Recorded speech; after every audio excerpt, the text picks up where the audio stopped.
Okay. Alright, welcome back dito sa penultimate episode natin for this triple package 3-in-1 Yun, series natin. okay.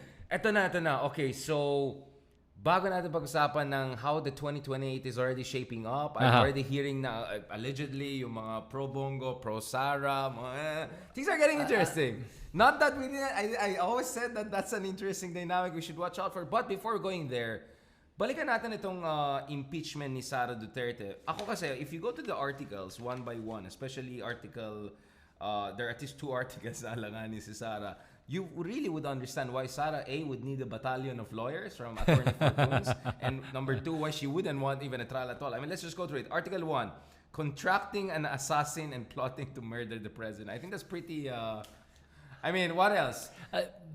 Yung pa lang sa, just on that first article, wala na yan. She's dead in the water right there. That one is, what other evidence do you need? She live streamed herself in front of thousands of people saying she contracted an assassin.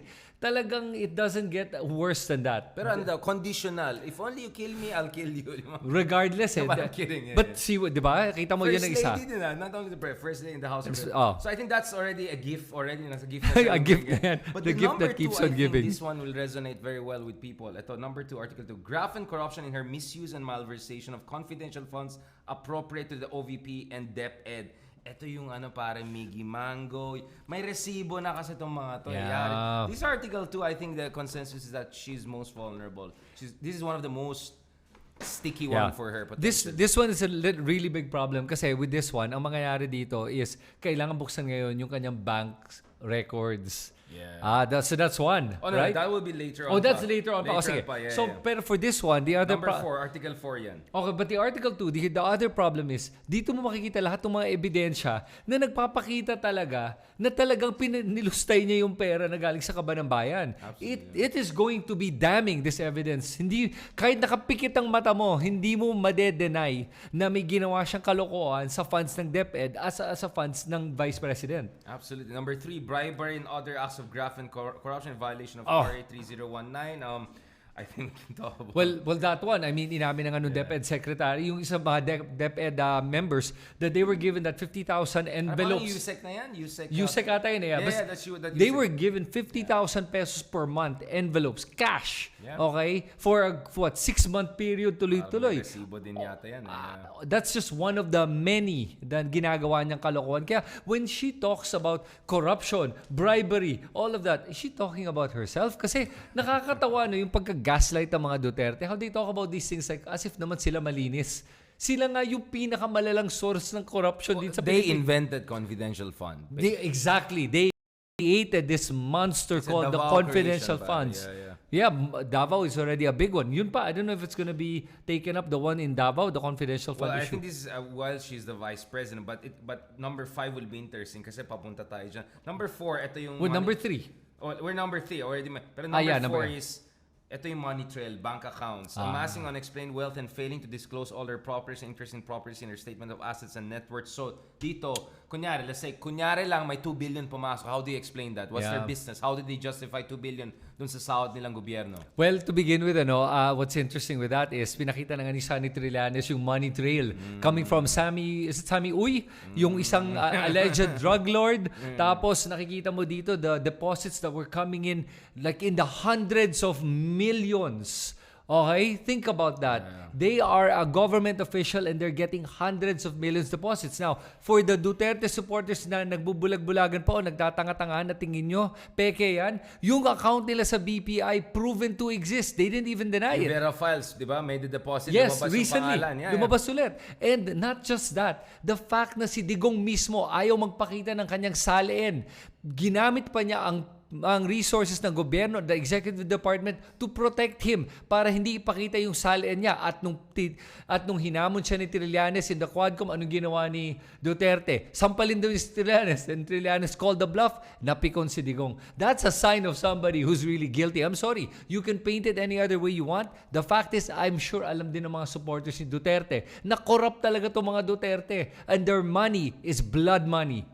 That's the problem. It could be coming from pogos, from China, from drugs. Ang daming Triad. pwedeng pinanggagalingan yan. Kaya wag nilang sasabihin Kaya na, nag-Hong Kong daw yung...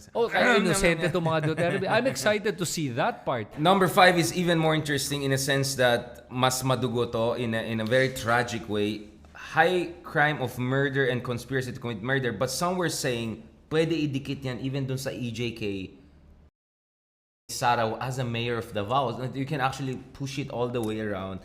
Basically, kasi ang kine-question mo dito, hindi siya karapat dapat maging VP to begin with. Yes. Ang tao na to may battery. So some are saying baka ito ay pwede pa tumulong sa potential ICC investigation into Sara Duterte as a potential one of the principals. Remember, we had episodes before we discussed na if nakita mo yung redacted names, marami sila hindi lang si Digong and Bato Yep. Right? So ang dami nila. So who knows, maybe Davao was is the biggest city by some accounts, or one of the biggest city by population, biggest city by land area. She was the mayor of Davao. We know na all in sa Tokang sila nung time ni Digong. So this is potentially also serious for her. And number 6, this is what we have been saying. Acts of destabilization, high crime of sedition, insurrection. Kaya sana hindi bigyan ng interim release yung isa kasi baka tutulungan pa niya tutulungan yung kaso laban sa anak niya, di ba? And not just that, yan talaga, that's so obvious talaga that they were making seditious statements. For the longest time, they were trying to destabilize the government. Yung maisug rally. Oh, yes! Yung mga people, yung mga ganyan. And yung mga paglabas ng mga pulveron video, yung fake pulveron bangag, video, bangag, yung pagtawag ng bangag, all of those are seditious in a way. And ang bait... Totoo lang, tataka ako sa administration na to that they let this go by this far. This impeachment is going to show the reality of the situation. It's going to show facts, evidence. Okay, may pruweba tong mga to. At yun ang kinatatakutan talaga ni Sara. Ano pa yung isa dito? Article ano? Well, 7 naman is just the totality. Basically, hindi siya dapat maging vice president considering everything. So, charot lang nila just to be number 7. All I'm saying is that nakakatakot to kung ikaw yung defense team ni Sara. Yes. Good luck na lang. Yeah, I think ang defense team, ang tactic nila ngayon ay gagawin nila, dalawa lang yan sisirain nila yung kredibilidad ng ebidensya. Hindi nila i-deny yung ebidensya, nor are they going to try to answer the evidence. Attack the source. Yes, attack the source, attack the reliability of the source kasi they cannot attack the actual evidence presented. So they'll just or sasabihin nila, destroy. kami million lang ninakaw, kayo million, yung mga ganun. Sure, what ism, sila din, di ba? Pwedeng ganun din yon. The other tactic they're going to be doing is work on a technicality. Yeah. Gagawin ng defense team is a technicality dito na hindi, tama naman yung ginawang trabaho. They're not gonna say na walang nangyaring kalokohan. They're just going to say na technically hindi tama yung pagkuha ng paggawa ng hearing kasi dapat sa COA muna dumaan. They're gonna try to do all of that. So there are also technicality raised about yung certification sa 1-year rule, doon sa ni-rush daw yung sa hearing, may mga ganun. So I think we can see that. So basically, and issues about constitutional infirmities, yung term na ginamit ng Duterte camp. But I want to go really to this issue, which is the way this is gonna go is this is gonna be a narrative war. So there's a legal and then there's a narrative communications and politics war. And this is where I think talaga kailangan mag-step up yung prosecution team kasi I don't know kung napansin mo yung dun sa 16 lawyers ni Fortune, hindi ko na pag-usapan yung 18 senators. But just on the 16, let's just first the first battalion, right? Okay. As early as now, remember yung ginawa nila kay Kitty Duterte? Biglang lahat ng mga pa-cute pictures ni Kitty, parang ginagawa nila ng bagong kulto si Kitty. Like, celebritize siya. Yes. They're doing that to the 2 of the younger lawyers ng Fortune firm who will be behind Sara's defense. So they're building celebrities out of them. Interesting. So that means ang laki ng challenge ng kabila because to be honest, when they announced the spokesman for their ganun, matalino naman mukhang yung mamang yan. But what I'm saying is that yung kabila ready na sila sa face value, ready na sila, you know what I'm saying? And the troll forums are already building up these people. I mean, even si Kaufman nga, binibuild up siya some sort of the Harry Roque of ICC, yung mga ganun, diba? So, what I'm saying is that this is what you're up against. It's not just yung high caliber legal debates and evidence, bardagulan ang mangyari dito, pare. So, with regards to that, I agree with you na tama talaga na narratives are going to play a big part. Perception is going to play a big part. That's why pag makita mo, as early as now, yung Senate natin may spokesperson na. Congress has a spokesperson. Every person has a spokesperson now. The spokesperson has a spokesperson. Yeah, ganun na kalala kasi. And then, ang dami ng mga press con, ang dami mga interviews. Everyone has something going on where they're trying to shift the narrative or trying to command the narrative. Kasi tama ka doon that perception is going to be more important than the actual evidence. Yeah. So, Sadly. So that's why for Congress, ang kailangan nila gawin when it comes to the impeachment is the prosecution has to do their job and they have to have a good PR team to be able to disseminate and amplify the evidence and make that the leading narrative.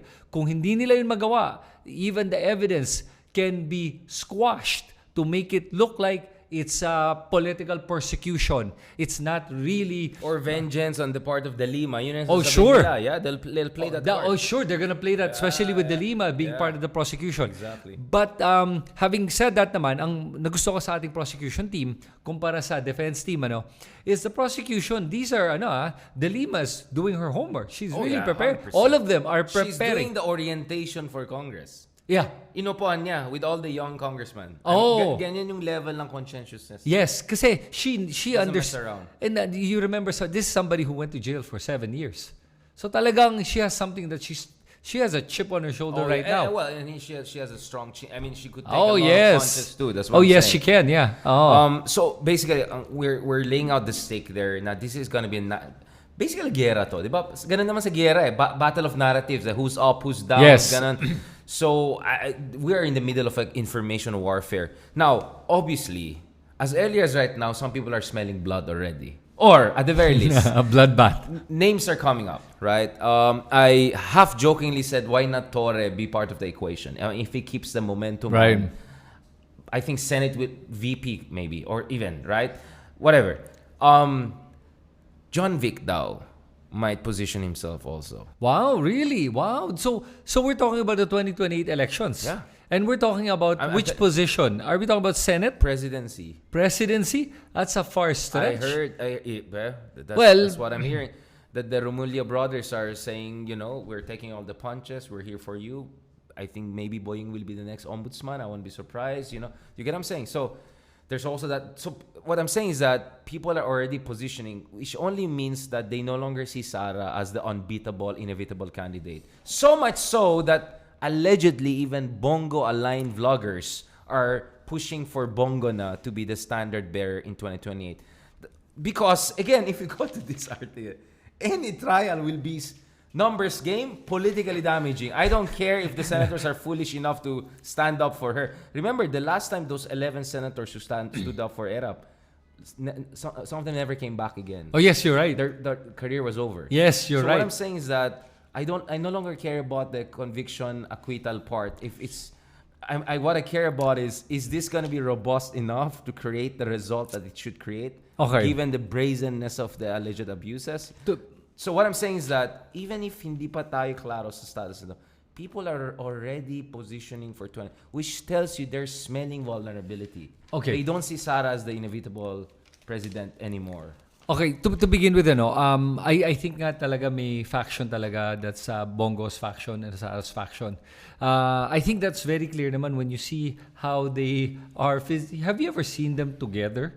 Bongo and Sara? I was in The Hague and said, where's Bongo? And someone told me, ayaw ni yung isa na andun yung isa. Yeah, exactly. And they know that. Lang. They know that, okay? So, with regards to that, I think Bongo is already trying to position himself as a viable candidate. And he has a right. He topped the Senate. Of course. He has absolutely right. 27 million votes. Yes, and alam mo, kahit na nga... Opposition pa siya. Wala siyang At kahit nakakausap ko ang mga hindi sumusuporta kay Duterte, yung ginawa niyang Malasakit Center is such a big deal that people are connecting it to him. And kahit na sabihin natin, yes, pera yan ng gobyerno, and I think naman talaga, why is he taking credit for it? But he created it, so... No, we're talking about political skill, no? Political skill, we're not sure. Talking about competence and ethics, no? Magaling yung ginawa niyang positioning with the Malasakit Center. So that's why he got the most votes, and that's why hindi dumidikit sa kanya yung tag na money bagman siya ng mga Duterte. Nung panahon ng EJK. Kasi yun yung ginawa niya. Siya nagsasabi, sinabi na lahat, dumadaan yung pera kay Bongo, pero for some reason, people forget that, naalala nila yung Malasakit Center. Then may nakausap akong isa. That is anti-Duterte. Pero he said to me, Life-saving kasi yun, pare. yung Malasakit Center, nakatulong daw. And I was like, so I don't blame him. I said, I don't blame you na you voted Bongo. Hindi ko siya mablame. Sabi niya, nakatulong talaga yun eh. So, pero ito na. So, the Bongo faction is already a big question with regards to Sara. Kasi pag tinignan mo how Bongo behaves versus how Sara behaves, at least yun isa mukhang normal. At least may hindi pa unhinged. Let's just say my communications discipline siya. Sure, okay. Mas may mental discipline. I think that's the Okay, so number baka one. maging toxic masculinity. Ay, wala na. Hindi. Basta sa akin, ganun lang yung kasimple. Isa unhinged, isa hinged. Regardless of gender. Now, yung isa dito, Richard, that's interesting is when you look at how the other people are playing in terms of positioning themselves. I don't think Romualdez is going to run for president. No, I don't think. I think he understands. Martin could be a good kingmaker again. Put that strong team together. Yes. And I think he'll be happy if he can become a speaker again. He could be like the most influential speaker of our generation. I think that would be the end of the world for him. No, I don't think so. And I'll tell you, I was never a fan of the Marcoses or Romualdez's, but Martin Romualdez is doing a very good job to be able to hold Congress together like that. You need a lot of leadership na hindi ka minumura ng mga 316 congressmen. All of them are kahit na hindi kayo nag-agree on everything, that somehow you're getting things done. Again, we're talking about political skills. Not again, this is not an ethical debate. No. This is not an idealistic it's just debate. Skills. So we're talking about political skills, period. Kung how you move aside, how you're moving the pawns and everything. Playing your cards. Yeah, exactly. Ngayon, with regards to masyado natin hina-hype si Bongo daw yung iba. Really? Okay. But they don't understand where we're coming from. like, they should. But going back to this, you're right. No, I think Martin being the next speaker again, I don't think that's the worst job in the. I think it's a very successful political job.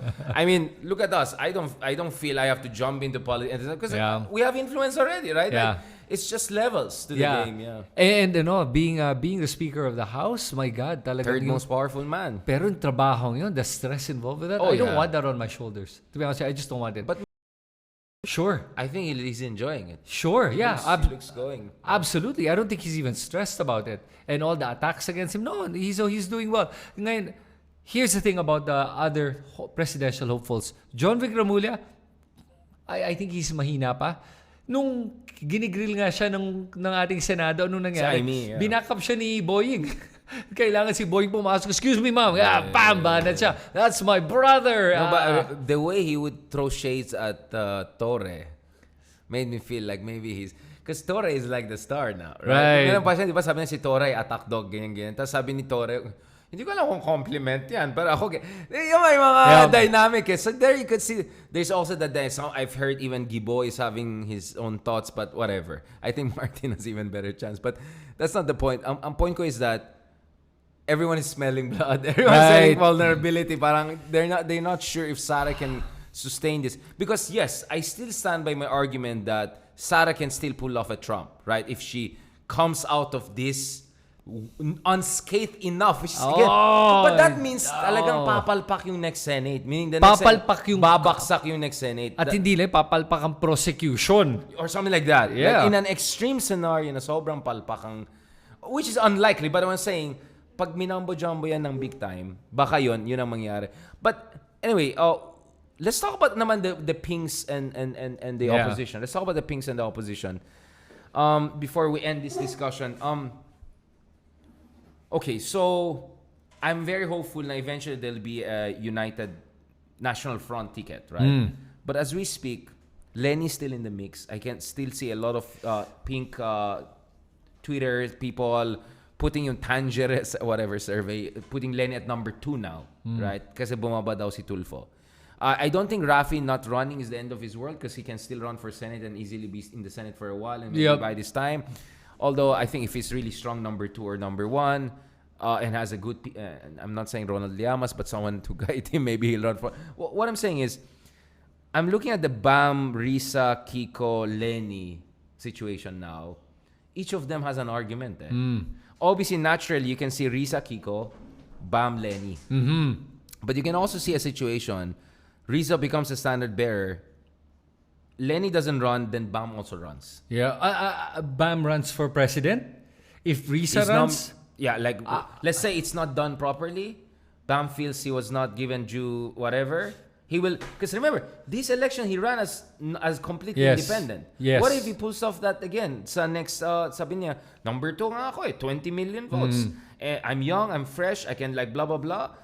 I'll run. And I won't be surprised. Alam mo sa akin, whoever decides to run, they need to be able to get Mindanao. Kasi Luzon, they've already gotten.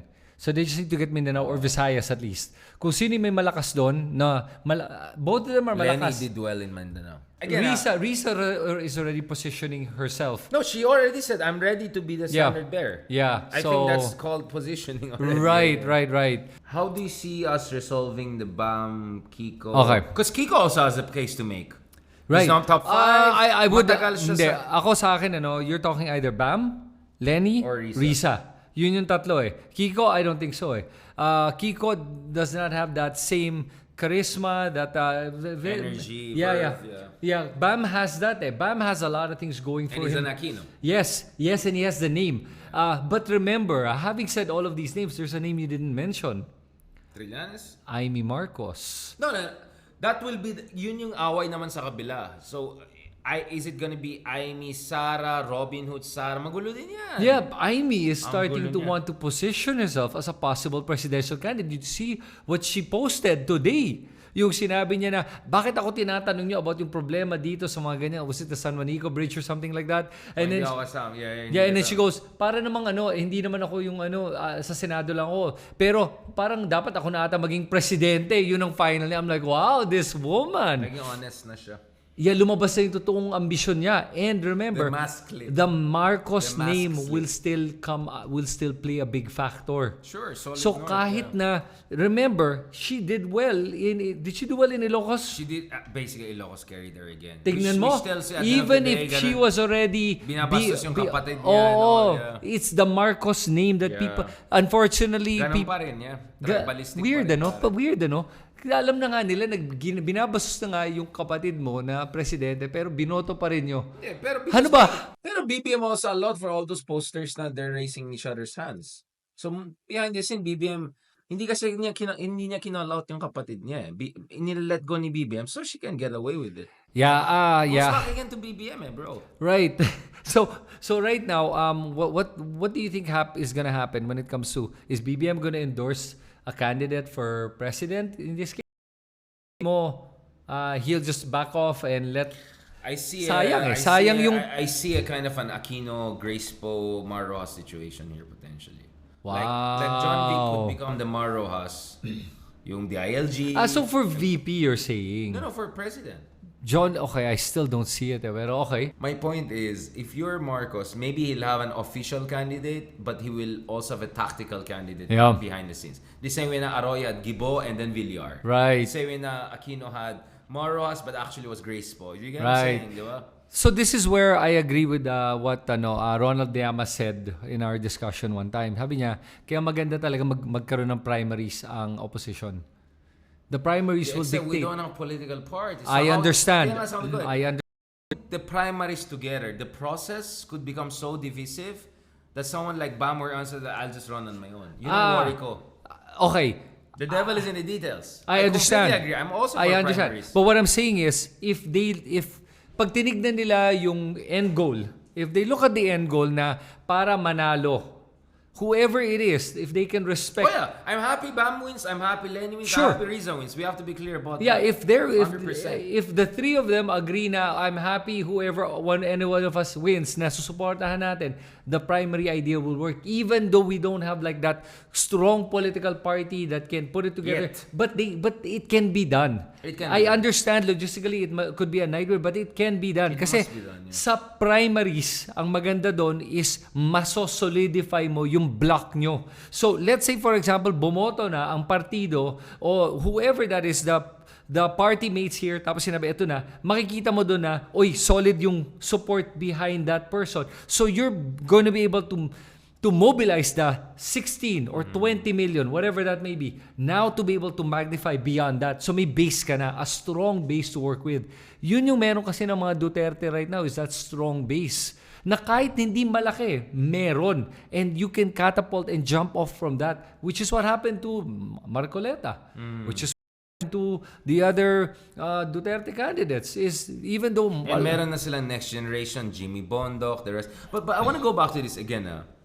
Again, this is from my own experience. Obviously, the American system, Democrats, Kamala saying horrible things about Biden. But once there's a nominee, they all unify and then move on. Wala nang bitterness. Sometimes my worry in the Philippines is that we don't have that ability. Let's say there's a primary. Magkaharapan si Risa, Lenny, Bam. And then they call each other out. Oh, ikaw, wala kang ganyan. My fear, bro, is we don't have that ability to like Carino brutal each other and then come together and move forward. And the reason I'm telling you this is because I kept on saying, bakit hindi tayo kagaya ng pink movement wave sa Latin America? Which is yung mga lefties, malakas, Colombia, Chile. And then they become parang meron silang coalition, yung national, they beat Bolsonaro with Lula, so on and so. And then someone told me, someone very insider, like super insider, right after election invited me, sabi niya, alam mo, Richard, sobrang agree ako sa'yo, kuwang-kuwang mo, nagkamali kami, late kami, nag-start, blah, blah, blah. Basically, everything you said is right. Okay. There's only one problem I have with your approach to this. Hindi ganyan ang ugali ng Pinoy. Pag once pinaya mo isang tao or seemingly parang binasag mo siya, it creates some deep fissures and all. I mean, that's the reason why like many people have issues even meeting me because they got hurt about one tweet I did 2 years ago or whatever. But I was doing it for the interest of the country, right? So I felt kulang tayo ng political maturity and siguro yung Asian face thing means at the end of the day, I think it would be a behind-the-scenes negotiation among the elders. And your best hope really is, kaysa in a primary they attack each other's record and all, they will resolve it behind the scenes and negotiations, and hopefully hindi yung last day parang nangyari kay Lenin in 2022. Sana 10 months earlier, by 2027, meron na tayong standard bearer. And the whole idea is, if it's Lenny, then you reactivate the whole machine, you bring Risa's, policies, integrate them like Biden and Bernie. Now, but if it's Risa and not Lenny, the Lenny people have to go behind Risa because they have not done that yet, bro. You know how much attack we get for mentioning Risa, kami ni Trillanes, Ronald. We're called as like Karen daw kami. Really? Oh, parang ni-railroad raw namin yan. I got backlash when I said Risa, yung Risa na, or baka it's time for Risa. So parang feeling nila we're depriving Lenny from a chance for a second shot. Ganon yun. Then they're the very... There are some people there, bro. Okay, so... Entitled. Not just that. They become the very problem that they're talking about when it comes to the fanaticism. It's not about the personality. It is about first the country. Tapos titignan mo kung sino yung pinaka-viable. Kung kapasidad at abilidad, parehong meron eh. Pero to si Riza has been fighting the good fight. Nakikita mo na siya in action. For the last 6 years, you've seen beyond 6 years. She won in 2016. She won in 2022. During Duterte's time, she overs 100% success rate. Bam, Kiko, Chile, lahat pumasok. I don't know why people keep on saying she's not viable. And not just that, I don't understand. Humarap siya sa Senate on her own. Exactly. The lone opposition. Humarap against... Pero isipin mo against Duterte. Humarap siya kay Sara Duterte and stared them down. Faced them down. Without flinching. Okay? Kaya nga, it's hypocritical, bro. You know why? They keep on saying, pero yung surveys, ang baba ni Risa. Hindi ba kayo din nagsabi na walang kwenta yung surveys? And then nung nanalo si Bam ng taas and Kiko, sinabi, wag kayo makinig sa surveys. And then now, they use surveys, including dodgy surveys, to shoot down Riza's chances. Well, again, people use selective arguments. If it works for you, you'll use it. If it doesn't work for you, you'll not use the argument. Ayoko yung ganun, bro. Pero sa akin, again, it's still early on. We don't know what's going to happen. Let's see how it turns out. But let the internal polling do their job as well. Not what you see outside, but what the internal polling is. But regardless, I'll tell you what I think will happen. No matter who the opposition fields, I think the BBM administration machinery will back up. We'll have to quietly back up. Kasi survival do eh. Yes. Yari lahat. Kasi alam nila na pag ito yung isang manalo, good luck talaga. Good luck talaga. Kasi let's call a spade a spade. The Duterte camp is vindictive. They are vengeful and they have the capability to kill. Okay? Kaya nila yon, and they will do whatever they can. And even ang mga supporters ni Duterte are saying na nga na pag manalo mga Duterte, humanda kayong lahat. Parang sila mismo, they're calling for blood. Do they hear themselves and how insane they sound? May listahan na daw. Kaya I don't eh. know your ranking or our ranking. I'm sure you're higher than mine. But at least we know about the top 4. I heard who are exactly top 4. In fact, si Sarah parang nag-blurt out niya at some point. But anyway, I think we have covered enough before we say something more. All I'm saying is that better go too early than too late. Yeah. And for what it's worth, at least we're thinking out loud about what could be the process to consolidate a national front Team Pinas for 2028. Thank you very much, guys. Salamat.